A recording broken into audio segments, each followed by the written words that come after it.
the Hmong triumphed over many tragedies throughout this challenging chapter of their history.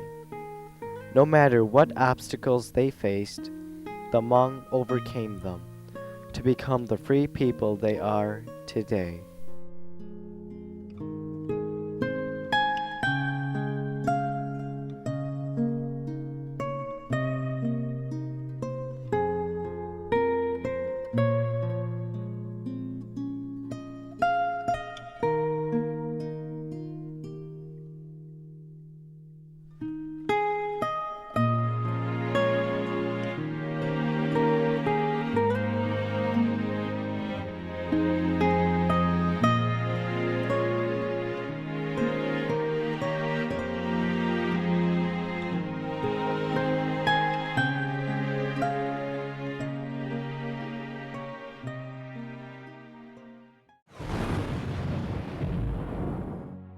Communist soldiers hated the Hmong for fighting against them, so they destroyed Hmong villages, leaving the migrant farmers with two tragic choices: stay and fight to death in their mountains, or flee their homeland in order to survive.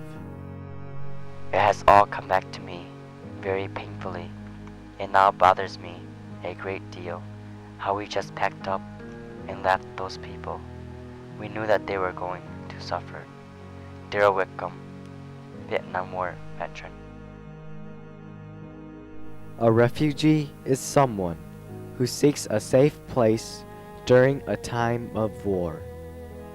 After U.S. troops were withdrawn from Southeast Asia, over half the Hmong population fled from Laos and resettled into the refugee camps of Thailand. When someone talks about Ban Vinai, they must talk about the Hmong. When someone talks about the Hmong, they must talk about Ban Vinai. Yu Peng Shang, former Ban Vinai refugee. Located 15 miles from the Mekong River and about 640 kilometers from Bangkok, it had 760 acres of territory, which contained 9 centers and 32 quarters.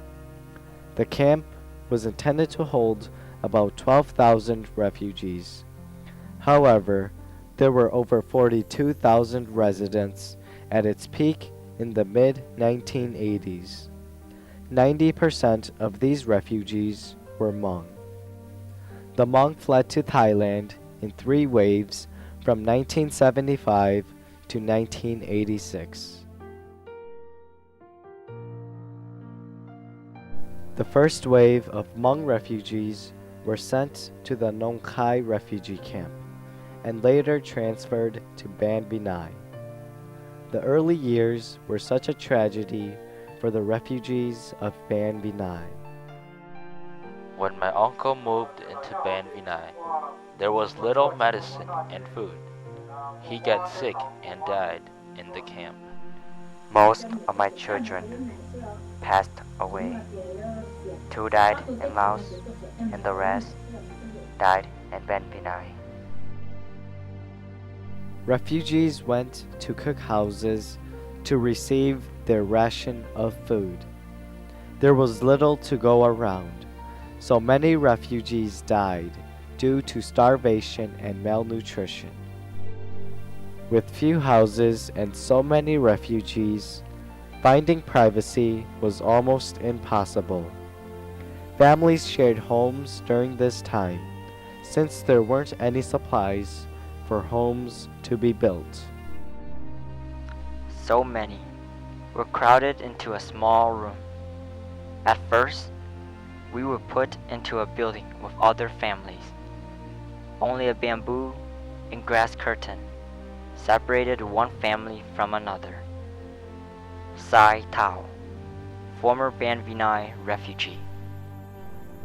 The initial trickle of 1,600 Hmong refugees from the first wave were followed by a torrent of thousands more.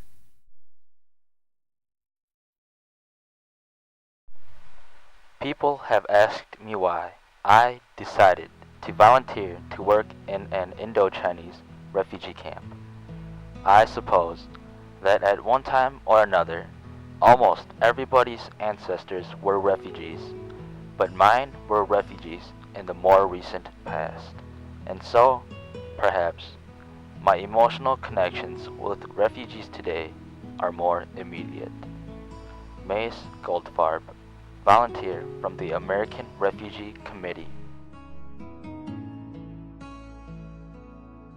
When the second wave of Hmong refugees arrived in Ban Vinai, volunteer organizations from all over the world were helping the refugees to improve the camp's condition.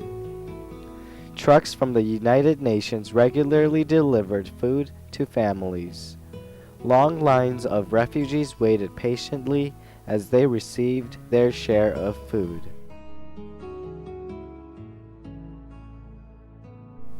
Families no longer had to share buildings with other families. Hmong refugees started rebuilding with what they had, just like their ancestors had done not so long ago. I'm happy that there were people in Thailand who helped us with so many things, such as food, housing, and everything else. They even helped us medically and helped us learn about other countries before going there. This is what I'm most happy about. The third wave of Hmong refugees arrived between 1982 and 1986, but Ban Vinai had already reached maximum capacity and was closed to all incoming refugees on May of 1983.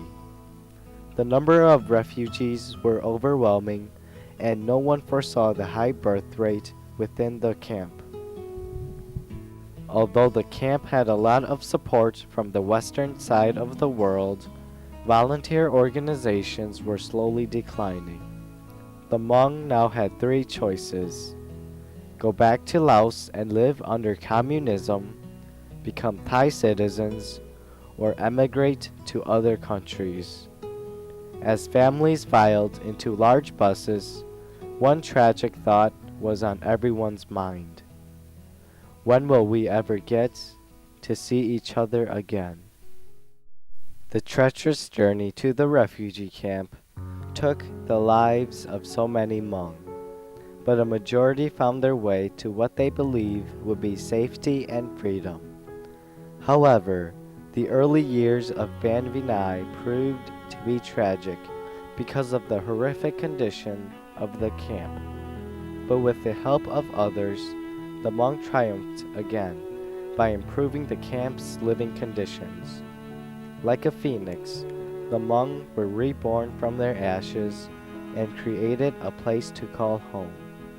When they heard the tragic news that Ban Vinai was going to close, they ended up being triumphant by scattering throughout the world. Tragically, the Hmong are a people without a country, but they will continue to survive no matter what they face. The Hmong's pursuit to find freedom began in Ban Vinai, and even if they have no country, their search for freedom continues into countries all over the world.